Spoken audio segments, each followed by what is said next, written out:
Hello everyone! It might seem strange to you that I'm uploading a video from the Olympiad this early, but as this is the last round of the Olympiad, the round has started exactly 4 hours before every other round.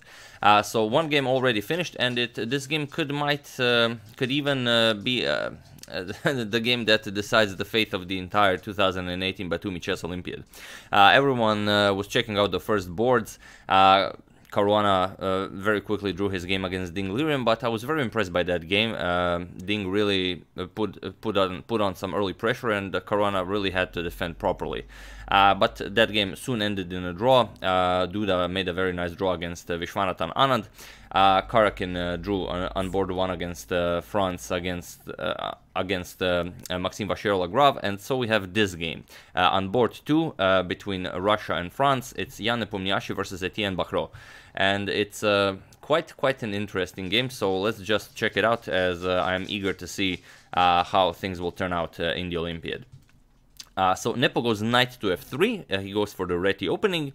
We have d5, e3, knight to f6, c4, e6, and this is one of the rare cases where we do not transpose into the Queen's Gambit declined. Rather, knight to c3. And okay, we have bishop to e7, b3, we have castles, bishop to b2, a nice developing move, c5, c captures on d5, knight captures on d5, and here this position was already played once in the St. Louis Blitz tournament, where Mamedyarov defeated Wesley So with queen to b1. But here we have a different idea. Nepomniachtchi prepares h4, and in this line he will in fact not even castle.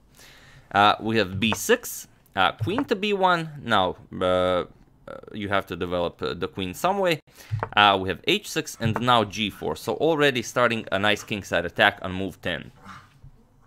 Bishop to b7, aligning the bishop with this knight, as the queen is no longer guarding it, but also with the rook, so you do have to be careful here.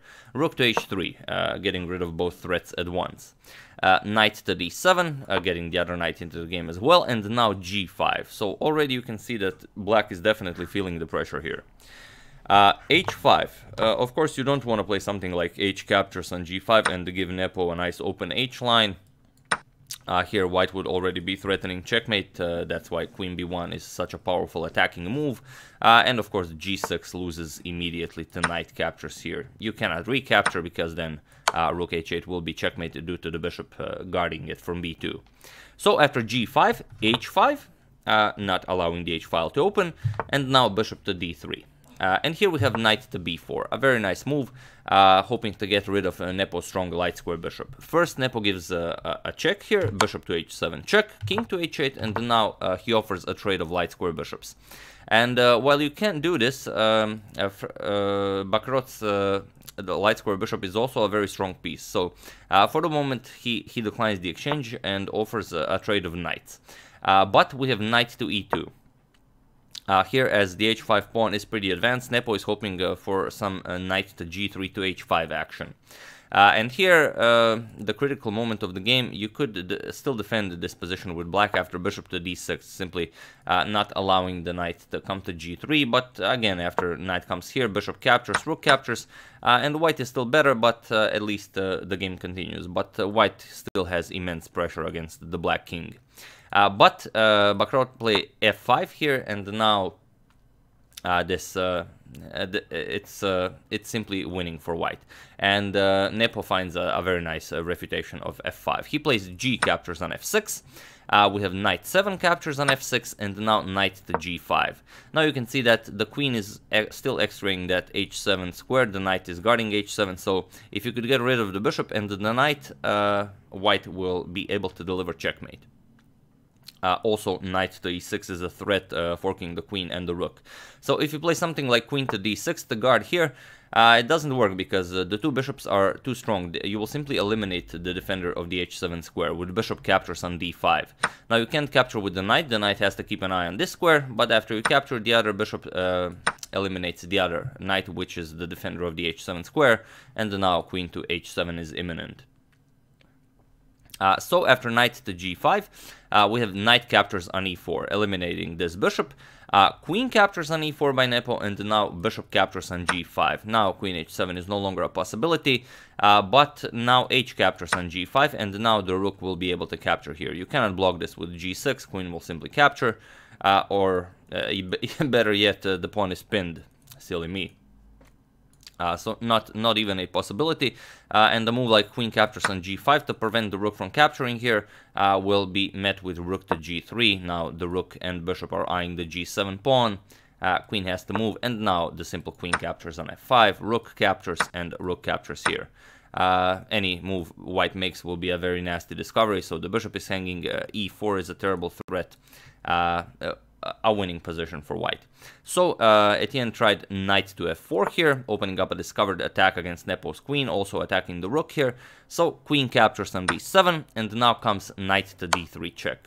King moves, and now comes knight captures on b2. So eliminating a very powerful attacking piece, but it doesn't matter. Nepo plays rook captures on h5. We have king to g8, and now comes a move that wins the game in great style. So feel free to pause the video here and try to find the winning idea. I'll give you a couple of seconds to decide whether we want to do it or not. For those of you who were able to do it, congratulations, you have just finished a game in great style. And for those of you who just want to enjoy the show, if you found queen to e4 with the threat of queen to h7, that will do. But on the other hand, if you found g6, this is even fancier. This is what Nepo played in the game, and it was in this position that Etienne Bacrot decided to resign the game.